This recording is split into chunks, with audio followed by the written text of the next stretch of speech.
कहानी की शुरुआत होती है, हम एक लड़के को देखते हैं जो किसी लड़की के बेडरूम के नीचे छुपा होता है।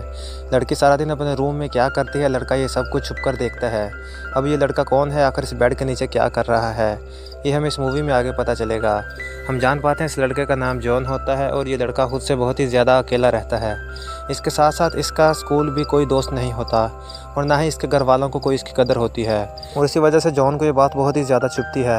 और जब इसकी क्लास की ग्रुप फ़ोटो हो रही होती है तो जॉन उसमें भी नहीं होता, और इस बात से इसकी स्कूल टीचर को भी कोई ख़ास फ़र्क नहीं पड़ता।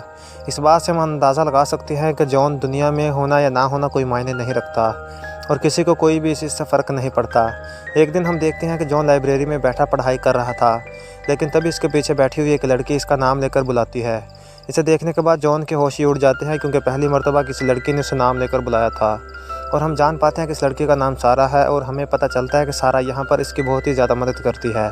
इसके बाद एक जगह पर ये दोनों चाय पीने जाते हैं।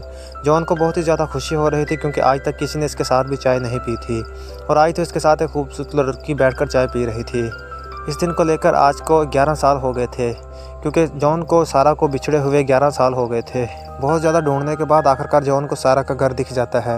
यहाँ पर हम देखते हैं कि जॉन सारा को छुप छुप कर देखता है, जो पहले जैसी नहीं रही। यहाँ पर वो देखते हैं कि सारा बहुत ही कमज़ोर हो चुकी है और बहुत ज़्यादा उदास रहती है। इसके साथ साथ सारा का दूसरे लोगों से कोई भी लेना देना नहीं है।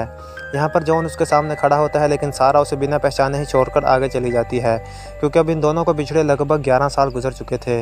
इसके बाद जॉन एक शॉप खोलता है और जो सारा के घर के बिल्कुल सामने होती है, और जॉन इस दुकान के ऊपर वाले फ्लोर पर रहने लगता है। वो सारा की एक बहुत बड़ी फ़ोटो अपनी दीवार के ऊपर लगा लेता है और वहाँ पर एक पुतले को ड्रेस पहनाता है, जो 11 साल पहले सारा ने पहना था।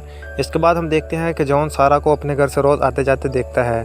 यहाँ पर हम देखते हैं कि सारा की शादी भी हो चुकी है। उसका हस्बैंड एक रात उसे बहुत ज़्यादा मार रहा होता है। ऐसा देखने के बाद जॉन बहुत ज़्यादा शॉक्ड हो जाता है।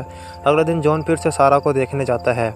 वहाँ पहुंचकर वो देखता है कि इसका चेहरा बिल्कुल ख़राब हो चुका है, क्योंकि इसके हस्बैंड ने इसे बहुत ज़्यादा मारा है। अब सारा को खुश करने के लिए जॉन इसके घर पर एक बड़ा सा गुलदस्ता और कुछ पैसे रखकर चला जाता है।